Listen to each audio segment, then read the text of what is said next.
Hi viewers எல்லோருக்கும் வணக்கம். இன்னைக்கு மகாநதி தொடர்கதையில் அம்மு பாப்பா விஜய் கூட ட்ராவல் பண்ணுறாங்க. ஸ்கூல் முடிஞ்சு வீட்டுக்கு போகிறாங்க.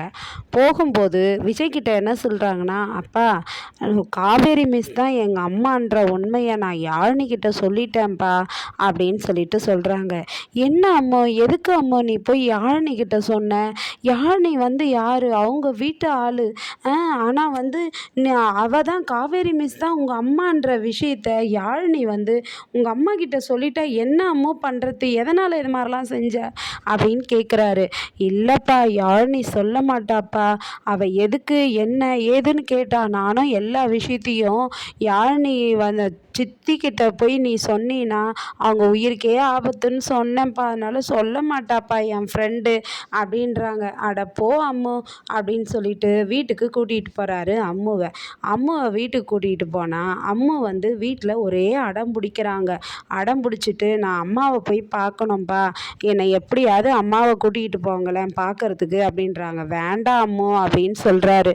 இப்போ போனால் அவங்களுக்கெல்லாம் தொந்தரவாக இருக்கும்ன்றாரு. அதே போல் யாழினி போயிட்டு அவங்க வீட்டில் என்ன சொல்லியிருக்காங்கன்னா, இங்கே வாங்கலேன், எல்லாருக்கும் ஒரு உண்மை சொல்கிறேன் சித்திக்கு தெரியாமல் அப்படின்னு சொல்லிட்டு அவங்க அம்மா, அவங்க சித்தி, சித்தப்பா, ஆயா எல்லாரையும் கூப்பிட்டு வச்சு என்ன சொல்கிறாங்கன்னா, அம்மு வந்து ஒரு விஷயம் சொன்னா, அம்மு வந்து அம்மாவோட அம்மாவும் நம்ம சித்தியும் ஒரே மாதிரி இருக்காங்கன்னு சொன்னோம் இல்லையா?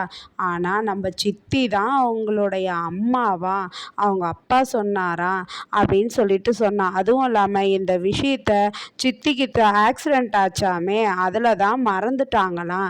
சித்திக்கு இதை திரும்பவும் சொன்னால் எதனா உயிருக்கு ஆபத்து வந்துடும்னு சொன்னான் அம்மு.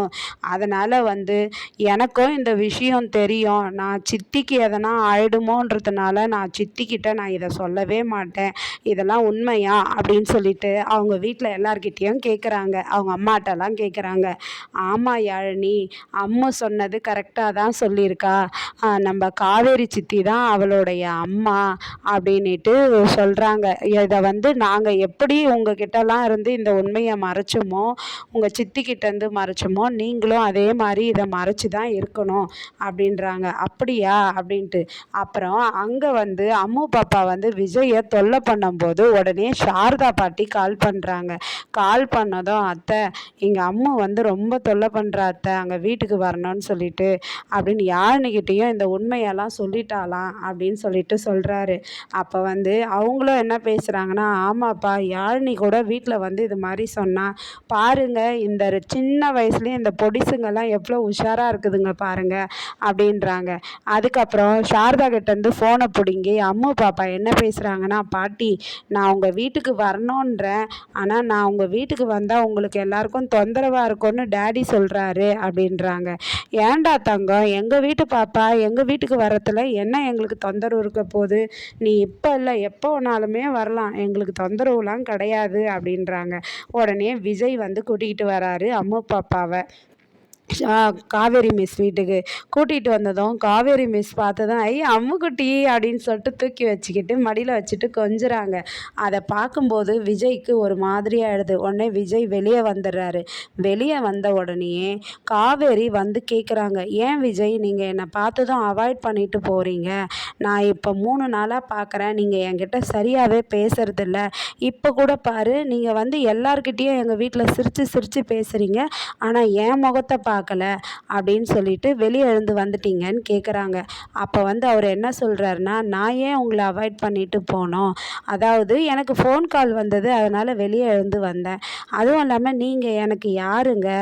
அம்மாவோட கிளாஸ் மிஸ்ஸு, அந்த லிமிட்டோடு நான் எப்போவுமே பேசுவேன், அதை தாண்டி வேறு என்ன உங்ககிட்ட பேசுகிறதுக்கு இருக்குது அப்படின்னு சொல்லிட்டு சொல்லிடுறாரு. உடனே இன்சல் ஆயிடுறாங்க. இன்சல் ஆகிட்டு நிவின் கிட்ட போயிட்டு காவேரி சொல்கிறாங்க. சொன்னதும், பாரு இப்படி சொல்கிறாரு விஜய், என்னை அவாய்ட் பண்ணிவிட்டு ஏன் போகிறீங்கன்னா, ஆமாம் அவாய்ட் பண்ணிட்டு தான் போவேன்றாரு நிவின் அப்படின்ட்டு சொல்லும்போது நிவின் சொல்கிறாரு, அவர் சொல்கிறதுல என்ன தப்பு இருக்குது காவேரி? நாங்கள் எல்லாருமே அவரை வந்து உனக்கு கல்யாணம் பண்ணி வைக்க 2 வீடுமே ஆசைப்பட்டோம், ஆனால் நீ வந்து அது இல்லாமல் மேட்ரிமோனியில் ஒரு மாப்பிள்ளை பார்த்து நீ வந்து கல்யாணம் பண்ண ஏற்பாடு பண்ண, அவரை கல்யாணம் பண்ணிக்க பிடிக்கலன்னும் போது அவர் வேறு என்ன பண்ணுவார்? அவர் அப்படி தான் மூஞ்ச காமிச்சிட்டு போவார், வேறு வழியே இல்லை, நீ இதை ஃபேஸ் பண்ணி தான் ஆகணும் அப்படின்னு நிவின் சொல்லவோ, யோசிக்கிறாங்க. ஆனால் காவேரி மிஸ் என்ன முடிவெடுப்பாங்க வரும் கதையிலன்னு தொடர்ந்து பார்ப்போம். நன்றி, பாய்.